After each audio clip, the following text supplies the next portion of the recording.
Strippers are unionizing. Fuck you! Fuck this! This is our club! Stop stealing our shit!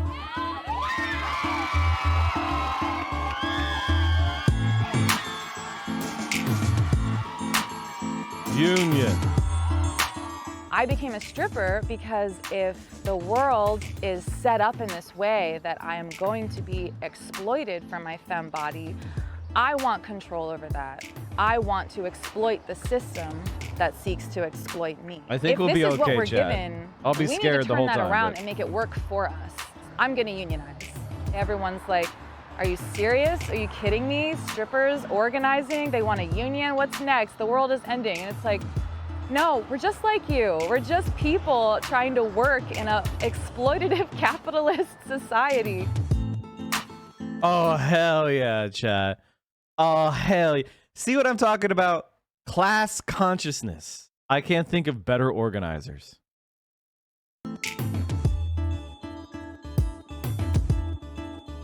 Two workers were fired for speaking out about safety concerns. I was fired for bringing up a safety concern about a customer. I saw red flags and I was concerned that things were accelerating in an alarming way that could lead to obsession. I saw red flags of like possessiveness. When I brought up my concerns to the manager on duty that night, he mocked me to my face, telling me that I was going to be murdered by that customer and how I was going to be murdered by him.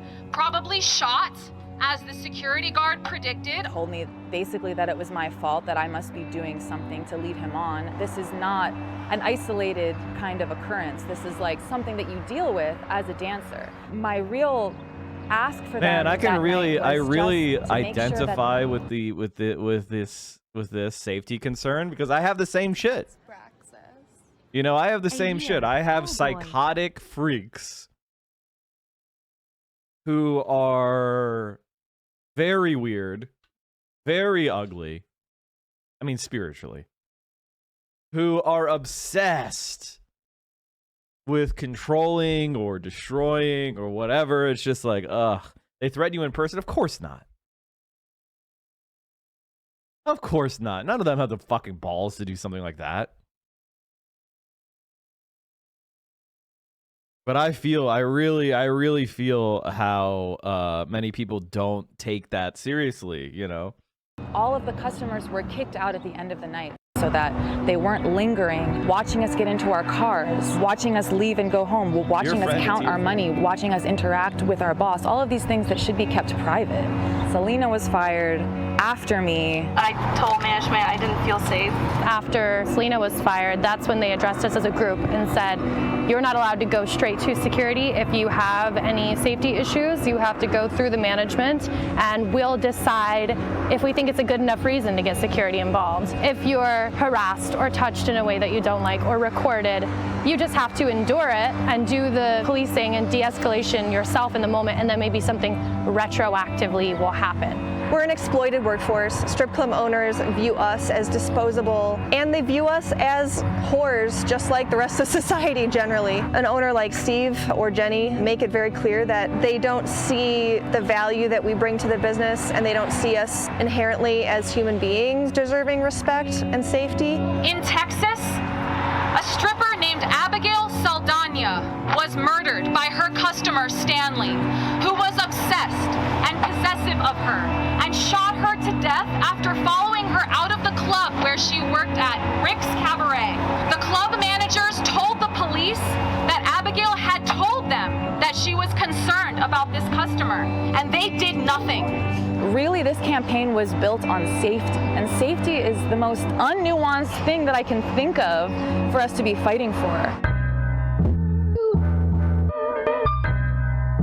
Damn their base. The way that it works in most strip clubs across the country is you come into work and you make tips and you make lap dances, and in some way, whether it's a portion of your lap dances or a portion of your tips, you are an independent contractor, so you're paying the employer or the business owner to rent the space. And it's a little bit more complicated in California with the passage of AB5, which classifies strippers as employees instead of independent contractors. Because the strip club model was not built to support an employee relationship with the owners, a lot of clubs in California as a whole have made some really shady adjustments, like, okay, well, we'll give you minimum wage, but we're going to take 50% of your lap dances now.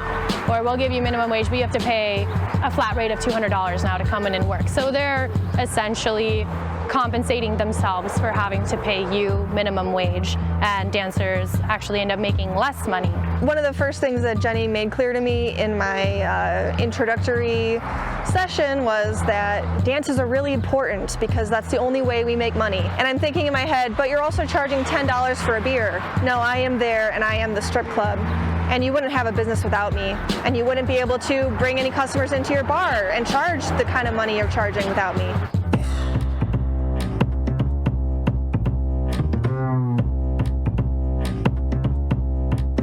Hell yeah. Employee status gives strippers more power if they harness it. If they don't harness it, then they're further exploited by the strip clubs, which is what we're seeing now, where every strip club has a different loophole and shady practices of how to get around the laws that are supposed to be giving us more benefits, more rights, and pay us a minimum wage.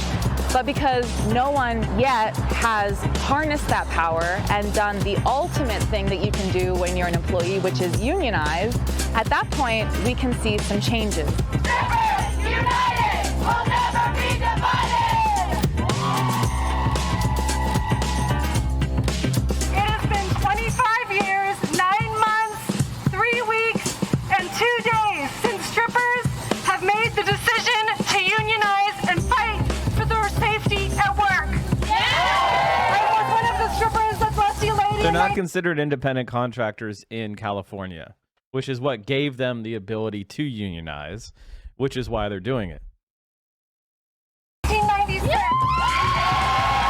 I didn't realize that being one of the organizers and voting employees, one of the unionizing dancers at the Lusty Lady was going to be basically the coolest thing I've ever done in my life. It doesn't matter if you're making all the money in the world, you have to think about the next generation of strippers and your safety and your siblings' safety and the safety of the person next to you. We really love this job, and we're not trying to destroy Star Garden, and we're not trying to destroy stripping. We actually love Star Garden, and that's why we're putting up this fight, and we're fighting for it, not against it. When sex workers come under attack, what do we do? Stand up, fight back!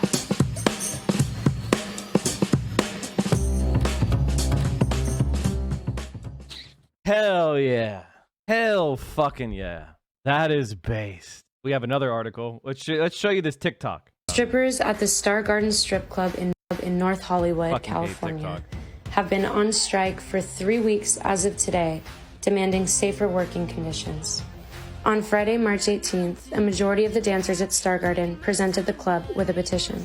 The club had recently announced a new policy prohibiting security guards from intervening immediately to protect dancers from threatening customers without. Isn't that fucking crazy? Oh, yeah. We're going to have a strip club, but our bouncers are not allowed to intervene when the dancer wants them to, and they think they should until management. Click to continue. Thanks to the tier 1, man. What the fuck? You must get approval from management to get a lifeguard to save you from drowning. Exactly. Fucking bad shit. Without a manager's express approval, even if the manager wasn't even at the club that night, which is often the case. The club had also recently fired multiple dancers for standing up for themselves at work. The dancers' petition asked for a better safety policy and an end to the retaliatory firings. Instead of meeting the dancers' reasonable demands, the owners, Steve and Jenny Kazarian, responded by locking the dancers out of the club indefinitely in retaliation for their petition.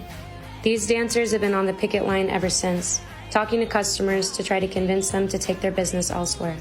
And they've been extremely successful, turning away 80% or more of the club's business each night. Meanwhile, the dancers have been collecting donations to contribute to their strike fund. And by the way, I can't imagine a stronger picket than strippers outside of a strip club. a lot of the revenue that goes into a strip club are regulars, are people who visit regularly often. You know, it's their strip club. They have, you know, acquaintanceships with the strippers. They hang out. If they see those strippers on the picket line, the stripper's like, don't go in or I'll be mad at you. They're gonna fucking leave. And you can see right there, customers who love us, there's like 30 customers who went away to only 6 who crossed the picket line. God damn, they're powerful. To help offset some of their lost wages so they can stay on the picket line. We've filed 5 unfair labor practice charges against the club and will be taking further legal action in the coming weeks. We keep morale high on the picket line each night by wearing costumes and picking themes, by singing karaoke and dancing. Hell The yeah. incredible amount of community support that's shown up to uplift these dancers and their demands has also been a huge morale boost. You can stay up to date with this labor action and donate to the strike fund by following Stripper Strike NoHo on Instagram. We'd love for you to join us on the picket line. I've had the honor of working with these incredible dancers and fierce labor leaders in my role as a representative and pro bono attorney with Strippers United. Our organization fights for dignity and respect and fair working conditions for strippers. Strippers at the Star Garden Hell yeah. Hell yeah. We need to have ourselves a labor movement of all workers. And I have not been happier to see a successful movement. AOC, get on that plane. Don't miss this one. Oh, hell yeah. How could a streamer union work? Well, we're not employees, so we would need to form a guild. We'd need to form a guild, which is different. Where are the Dems in support for this? I really need Nancy Pelosi out there. Could a guild work? Maybe. It's tough to say. If you got top 10 streamers, that's like half of Twitch's sub revenue. Those people don't. They already have like a lot more power. It's like the WWE. I don't know of any active attempts to actually make it work. All right, chat. 538 put out a video on John Fetterman, and I wanted to watch it just so I could mauled. Sure. Okay. Do you recognize this man? No, I do not. These are people who are paid to be professional political commentators.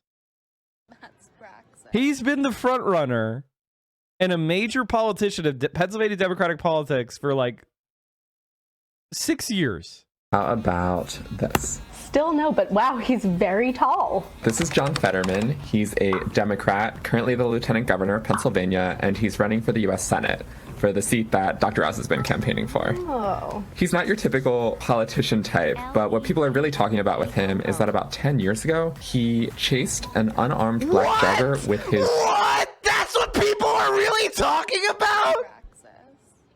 What?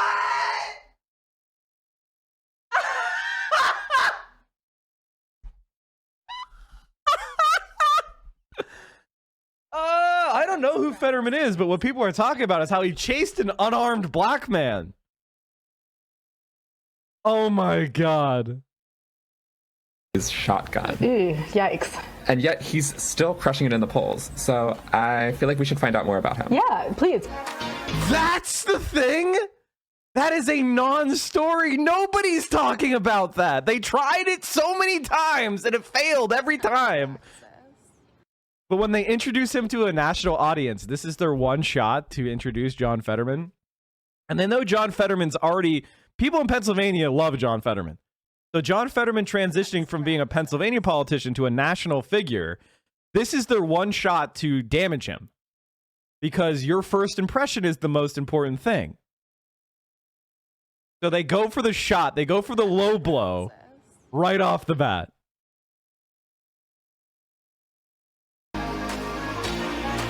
So I'm going to reach out to a reporter named Shannon Perrine. She's a reporter at the ABC affiliate station in Pittsburgh, where she's been for about 20 years. And she's been covering John Fetterman since like 2005 when he was elected. All right, so what does the email say? Let me read it.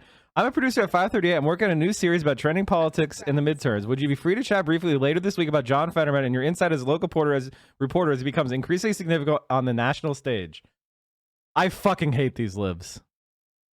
For about 20 Meanwhile, years. they ignore Musk's dad straight up murdering a black man. I didn't even know about that. Is that true?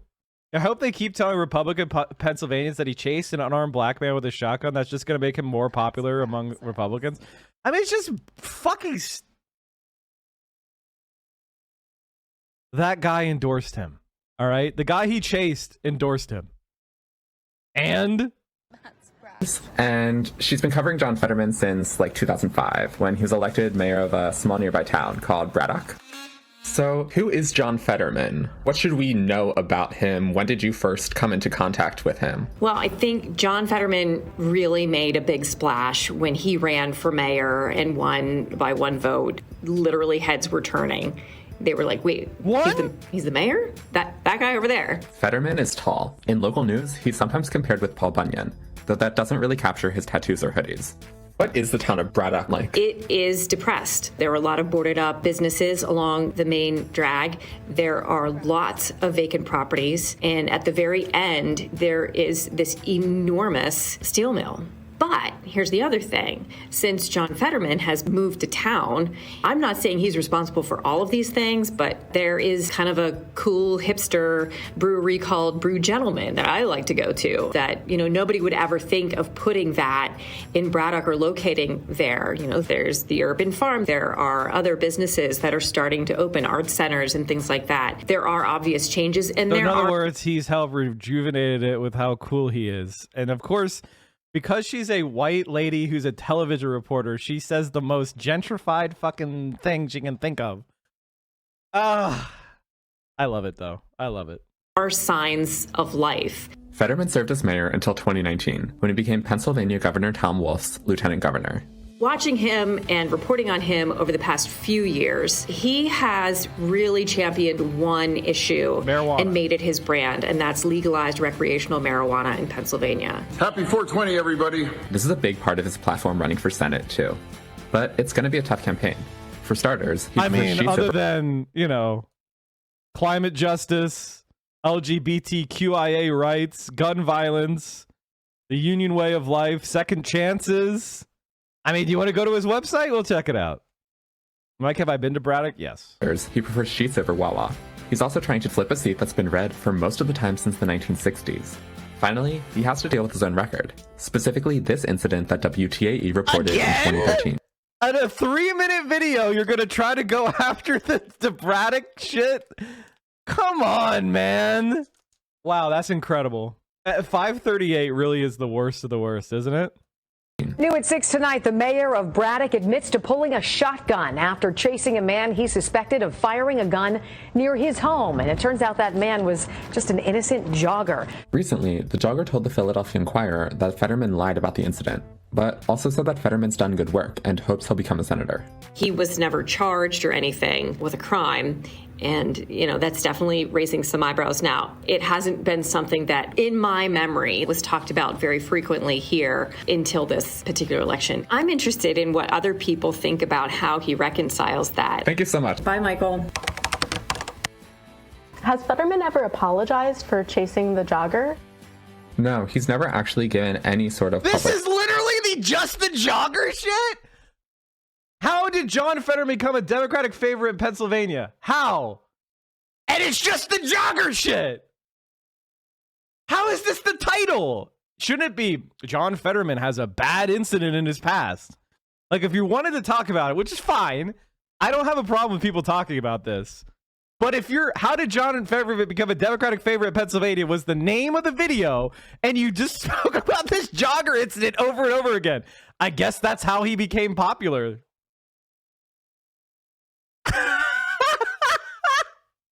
Apology for this. And it's sort of interesting because a lot of his platform is really about his support for all of these different social justice issues, but for a lot of voters that might fly in the face of his own personal history with this. Right.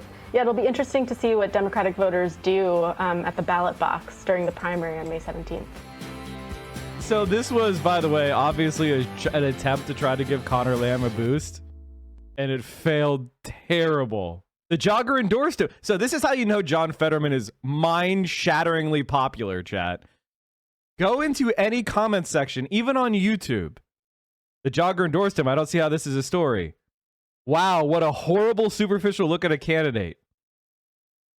I'm a black conservative guy. I think the story about chasing a guy in the winter is nonsense. He heard a gunshot. Somebody was running in the winter. He didn't know the race of the runner as he was fully covered. Not that it makes a difference if he knew. A suspect is a suspect. It's just tiresome exercise to insert race and everything. The jogger who will vote for him. Even with everything I said, it's inhumane to believe one mistake should define a man's life. I hope he gets to be a senator. That last line was underlined 3 times. Philadelphia Inquirer. Imagine doing a story on Fetterman and completely glancing over his record and why he's famous. Utterly horrid. It's odd you didn't mention that he was a big proponent of getting big money out of politics. You know what? I think this is the first Democrat who's got my vote.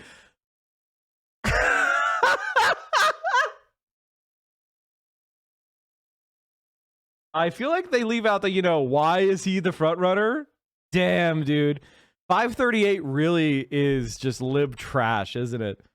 Holy fuck. I've never seen, like, I mean, that's incredible. Like, that's the comment section. This is what gives me solace that even though this is transparently garbage, it doesn't work. It doesn't work.